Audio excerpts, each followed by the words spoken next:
Hello students, मेरा नाम है आकाश और आप मुझे देख रहे हैं क्लासेस बाय विवेक सर के यूट्यूब चैनल पर। जैसा कि आप सभी जानते हैं कि 6, 7 और 8 क्लास के सीएम श्री के एंट्रेंस एग्जाम निकल चुके हैं जो कि 6 सितंबर को होने वाले हैं। उसी के अंदर हम क्लास 6 को तो फ्री ऑफ कॉस्ट तैयारी करवा रहे हैं और 7th और 8th के लिए हमने सफलता 1.0 के नाम से बैच लॉन्च किया हुआ है। तो आज हम क्लास 6, 7th और 8th को ही आधार मानते हुए एक टॉपिक करने जा रहे हैं जो इंग्लिश में आप लोगों के एग्जाम में जरूर आना है, वो है कॉम्प्रीहेंशन। कॉम्प्रीहेंशन यानी कि अनसीन पैसेज भी आप इसको कह सकते हैं। एक पैसेज आपको दिया गया होगा और उसके आधार पे कुछ सवाल आपसे पूछे गए होंगे जिनका आपको जवाब देना होगा। तो उसी को आज हम शुरू करने जा रहे हैं। तो सभी विद्यार्थी ध्यान से शुरू से लेकर अंत तक इस वीडियो को देखेंगे और समझने की कोशिश करेंगे। चलिए भाई स्टार्ट करते हैं। फोटोसिंथेसिस, हम जो बात करेंगे किसके बारे में बात करेंगे? फोटोसिंथेसिस। फोटोसिंथेसिस एक प्रोसेस होता है भाई जो प्लांट के अंदर किया जाता है। किस लिए? जैसा कि हमें पता है कि पौधे जो होते हैं, प्लांट्स जो होते हैं, वो अपना खाना जो होते हैं वो स्वयं बनाते हैं, खुद बनाते हैं। उसी प्रोसेस को क्या कहा जाता है? फोटोसिंथेसिस कहा जाता है। इस द प्रोसेस, अब देखो ये यूज किया जाता है प्लांट के द्वारा, एल्गी के द्वारा और साइनोबैक्टीरिया के द्वारा। ठीक है, साइनोबैक्टीरिया यानी कि एल्गी और फंगस दोनों मिलकर साइनोबैक्टीरिया बनता है।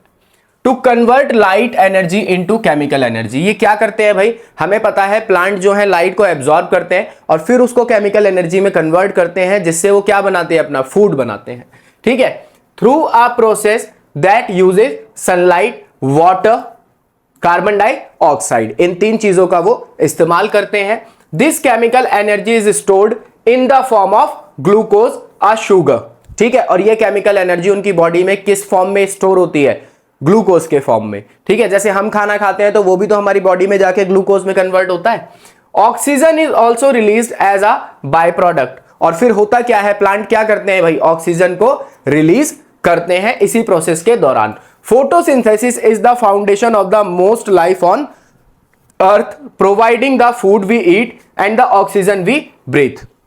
तो जो फोटोसिंथेसिस है वो एक बहुत इंपॉर्टेंट प्रोसेस है जो हमारे लिए भी लाभदायक है। कैसे भाई? जिससे हमें भी क्या मिलता है? फूड मिलता है और ऑक्सीजन मिलती है, जिस ऑक्सीजन में हम क्या करते हैं भाई? ब्रीथ करते हैं, सांस लेते हैं। Without it the earth atmosphere would lack sufficient oxygen and the food chain would collapse. और अगर ये प्रोसेस ना हो तो जो क्या होगा? उसका अर्थ का जो एटमोस्फेयर है उसमें सफिशिएंट ऑक्सीजन नहीं रहेगी और साथ ही साथ जो फूड चेन है वो क्या हो जाएगी भाई? कोलैप्स हो जाएगी, बर्बाद हो जाएगी। ठीक है, ये है हमारा अनसीन पैसेज जिसमें हमने फोटोसिंथेसिस के बारे में पढ़ा है। अब हम क्वेश्चंस की बात करें। पहला क्वेश्चन आपके सामने है, व्हाट इज फोटोसिंथेसिस? फोटोसिंथेसिस क्या है? The process of plants releasing oxygen, फिर the process of converting light energy into chemical energy, the process of water absorption by plants, the process of plants producing carbon dioxide. तो हमने क्या पढ़ा कि जी भाई convert करता है, क्या नाम है, किसको? लाइट एनर्जी को, किसमें? केमिकल एनर्जी में।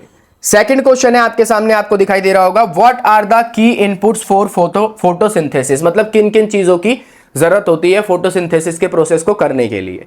तो भाई ऑक्सीजन हो गया आपका, glucose and water, sunlight, water, carbon dioxide, glucose हो गया, कार्बन डाइऑक्साइड हो गया, सनलाइट हो गया, वाटर, ऑक्सीजन और कार्बन डाइऑक्साइड। तो देखो भाई, पहली बात तो ऑक्सीजन की नीड नहीं होती, ऑक्सीजन तो प्लांट रिलीज करते हैं। दूसरा, ग्लूकोज जाके उसमें बनता है, कन्वर्ट होता है, ऑक्सीजन की नीड नहीं होती है। तो हमारा बेस्ट ऑप्शन कौन सा हो गया यहां पर? Option number B, sunlight, water and carbon dioxide का ये यूज करते हैं। ठीक है भाई, नेक्स्ट क्वेश्चन है इसके अंदर।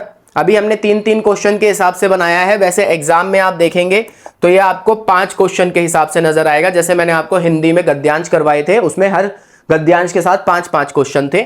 यहां पे अभी हमने 3-3 क्वेश्चन रखे हैं।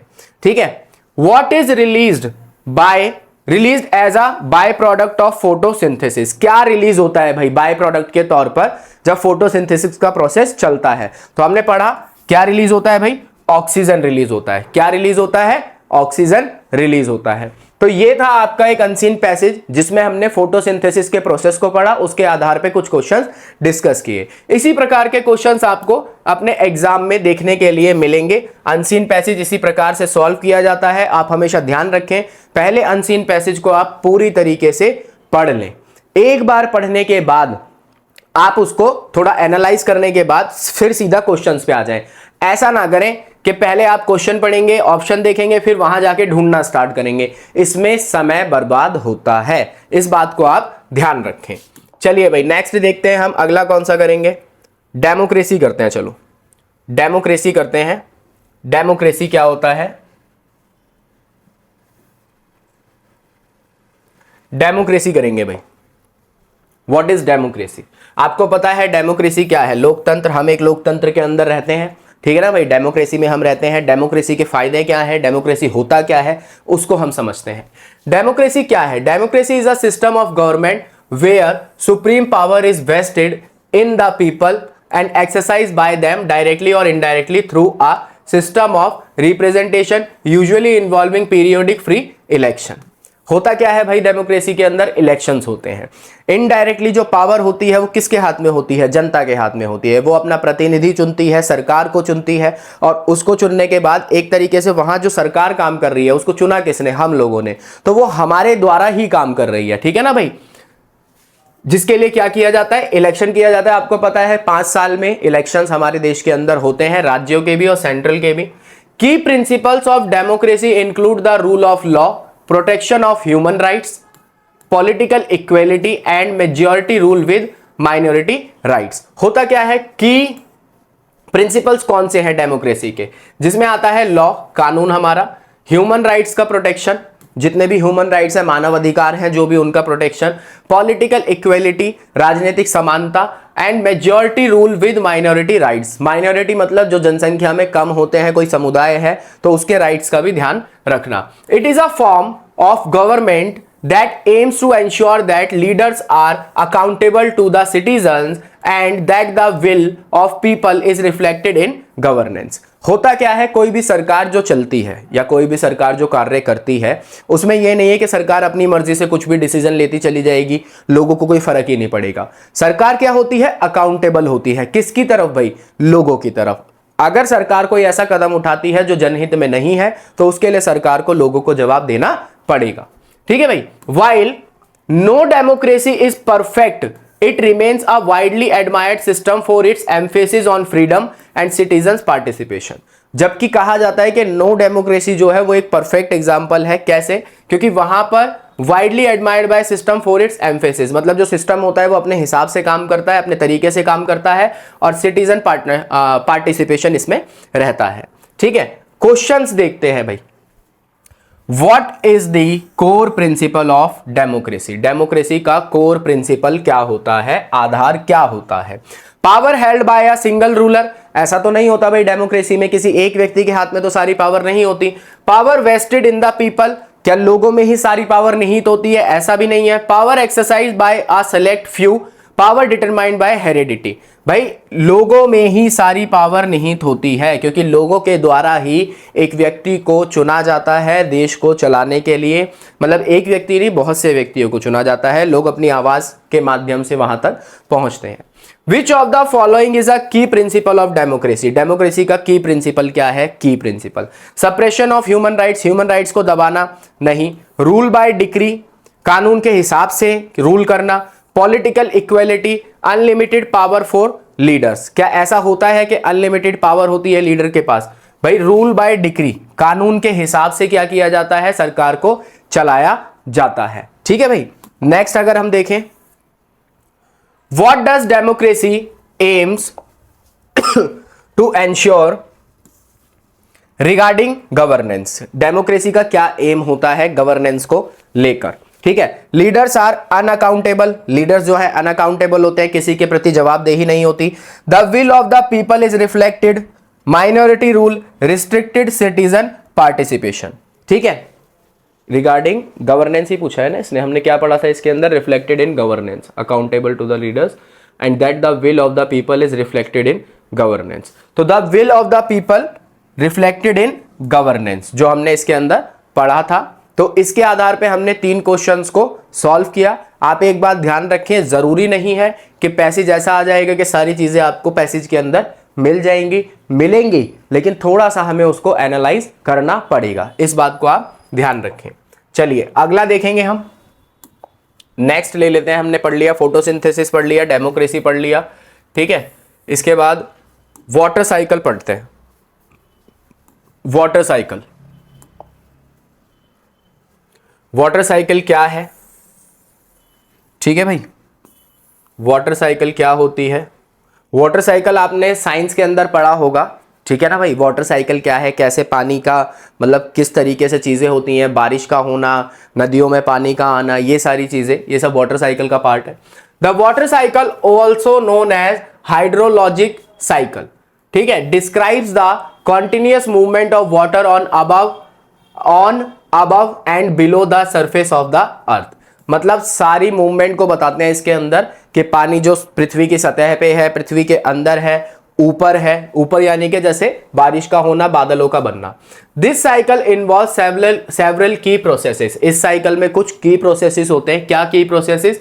Evaporation, water turning into vapour, जिसको आप वाष्पीकरण बोलते हैं, ठीक है। ट्रांसपीरेशन मतलब वाटर रिलीज्ड फ्रॉम प्लांट्स, जो पौधों से पानी निकलता है। Condensation, vapour turning into clouds. अब पहले वाटर वेपर बना, अब वो वेपर जो है किस में कन्वर्ट होगा? क्लाउड्स में कन्वर्ट होगा, जिसे कंडेंसेशन बोलते हैं। Precipitation, water falling back to earth as rain, snow etcetera. Precipitation मतलब जो पानी, जो वेपर जिससे बादल बने, वो फिर वापस धरती पर गिरेगा, किस फॉर्म में? या तो रेन की फॉर्म में या फिर स्नो की फॉर्म में। एंड कलेक्शन, उसके बाद उसको इकट्ठा करना। कलेक्ट कहां पे होता है? वाटर गैदरिंग इन रिवर्स में होता है भाई, लेक्स में होता है, ओशियंस में होता है। The water cycle is essential for sustaining life on अर्थ। जीवन को बनाए रखने के लिए पृथ्वी के ऊपर वाटर साइकिल बहुत ज्यादा क्या है? जरूरी है। As it purifies water and distributed across the globe, ensuring that ecosystems and living organisms have access to this vital resource। क्योंकि इससे क्या होता है भाई? पानी को एक तरीके से प्योरीफाई किया जाता है, जिससे इसको हर जीव जंतु तक, ठीक है, पृथ्वी के लिए जो जरूरी है उस तक पहुंचाया जाता है, और हमारा जो इकोसिस्टम है वो बैलेंस रहता है।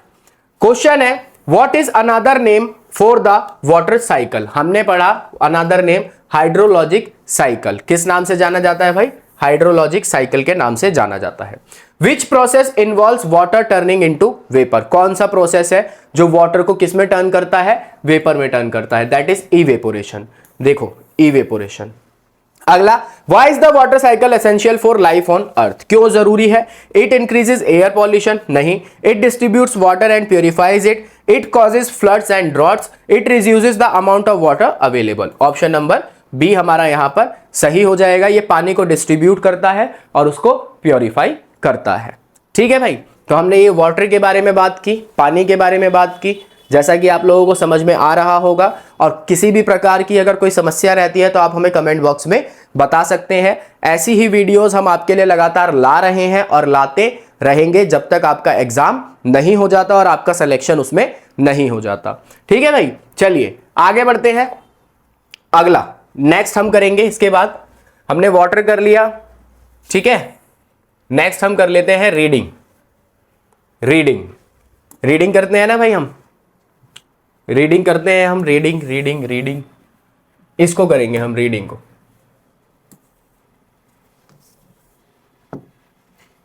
एक मिनट विद्यार्थी, रीडिंग करेंगे भाई। अभी तक रीडिंग ही कर रहे हैं तो रीडिंग के ऊपर एक पैसेज भी कर लेते हैं। Reading is a foundational skill that opens door to knowledge, imagination and understanding. Reading क्या है भाई? एक फाउंडेशनल स्किल है जो ओपन करता है, दरवाजे खोलता है हमारे लिए, किस चीज के? नॉलेज के, इमेजिनेशन के और अंडरस्टैंडिंग के। Books offer insights into different cultures, historical periods and perspectives, broadening our horizons and fostering empathy. क्या मतलब है इस चीज का भाई? जो किताबें होती हैं, जब आप किताबों को पढ़ते हैं तो उसको हम अलग अलग तरीके की किताबों को पढ़ते हैं, ठीक है, जिससे हमें अपने कल्चर के बारे में या कहीं और के कल्चर के बारे में पता लगता है, ठीक है। साथ साथ ही हमें पता लगता है, अपना एक नज़रिया बनता है हमारा चीज़ों को लेकर। किताबों को पढ़ने से, चीज़ों को देखने से एक नज़रिया हमारा तैयार होता है, जिसे पर्सपेक्टिव बोलते हैं। Broadening our horizons and fostering empathy, मतलब चीज़ों को बढ़ाने में क्या मिलती है? मदद मिलती है, हमारी नॉलेज बढ़ती है इसमें। रेगुलर रीडिंग, अगर आप लगातार रीडिंग करते हैं तो उससे क्या इंप्रूव होती है भाई? आपकी vocabulary, enhances critical thinking abilities, कहने का मतलब सोचने की एक क्षमता बढ़ती है, एंड स्ट्रेंथन्स कंसंट्रेशन, जो हमारा ध्यान लगाने की एक वो होती है, उसमें हमारे इंप्रूवमेंट होता है। It can also be a wonderful source of relaxation, मतलब भाई बुक्स पढ़ने में रिलैक्सेशन भी होता है, एक आराम भी मिलता है, एंड स्ट्रेस रिलीफ, स्ट्रेस हमारा कम होता है। वेदर इट्स फिक्शन और नॉन फिक्शन, अब चाहे वो एक फिक्शन हो, फिक्शन मतलब एक क्या नाम है, बनाई गई कहानी हो, या फिर एक नॉन फिक्शन हो। The act of reading enriches our lives in countless ways, अगर हम चीज़ों को रीड करते हैं तो हमारे जीवन में बहुत से बदलाव आते हैं, बुक्स वगैरह हम जब पढ़ते हैं। मेकिंग अस मोर इन्फॉर्म्ड, जानकारी मिलती है। मोर कंपेशनेट, मतलब जानने की इच्छा बढ़ती है। And more engaged with the world around us, और जो हमारे आसपास का संसार है, दुनिया है, हमारे आसपास की चीजें हैं, उनसे हमारा एक जुड़ाव बनता है, हम उनसे जुड़ते हैं, ठीक है। अब आप इसके क्वेश्चंस देखें। What is reading described as in the passage? Reading को क्या बताया गया है पैसेज के अंदर? एक डिफिकल्ट कोर है, एक डिफिकल्ट काम है, ठीक है। A way to limit knowledge, knowledge कम होती है। A foundational skill that opens door to knowledge and imagination, यही हमारा आंसर हो जाएगा कि हमारे लिए भाई दरवाजे खुलते हैं किस चीज के? एक तो जानकारी हमारी बढ़ती है और इमेजिनेशन पावर हमारी बढ़ती है। What can reading help improve? अगर आप रीडिंग करते हैं, रेगुलरली रीडिंग करते हैं, चीज़ों को पढ़ते हैं, तो किस चीज़ में आपको मदद मिलती है? क्या आपका शारीरिक विकास होता है? वोकेबलरी एंड क्रिटिकल थिंकिंग, इसमें हमारे बढ़ोतरी होती है, हमारी वोकेबलरी स्ट्रांग होती है, और क्रिटिकल थिंकिंग यानी कि सोचने की क्षमता बढ़ती है। बिसाइड्स नॉलेज, नॉलेज के अलावा what else can reading foster, किस चीज़ को बढ़ाती है रीडिंग? That is empathy. सिर्फ नॉलेज ही नहीं, एम्पैथी को भी इंक्रीज करती है। तो ये था भाई रीडिंग के रिगार्डिंग हमारा एक अनसीन पैसेज। तो इस प्रकार से हमने कितने अनसीन पैसेज डिस्कस किए? 4 अनसीन पैसेज डिस्कस किए। अब एक अनसीन पैसेज, जैसे कि मैंने आपको गद्यांश के अंदर भी दिया था होमवर्क में, आज फिर मैं आपको एक अनसीन पैसेज दूंगा, जिसके आंसर आप लोग मुझे क्या नाम है कमेंट बॉक्स में बताएंगे। और ये अनसीन पैसेज किस पे आधारित है? एआई पर। एआई आजकल बहुत ट्रेंड में है भाई, आप लोग भी सुनते होंगे, ठीक है। तो एआई पर आधारित है और एक इंपॉर्टेंट अनसीन पैसेज है, इसको आप देख लीजिए। इसे आप लोगों को सॉल्व करना है और कमेंट बॉक्स में मुझे इसके जवाब देने हैं। सो आज के लिए हम इतना ही रखेंगे। आप इस वीडियो को देखें, शेयर करें, लाइक करें, और अगर चैनल पर नए हैं तो चैनल को सब्सक्राइब करें। आज के लिए इतना ही। Thank you so much.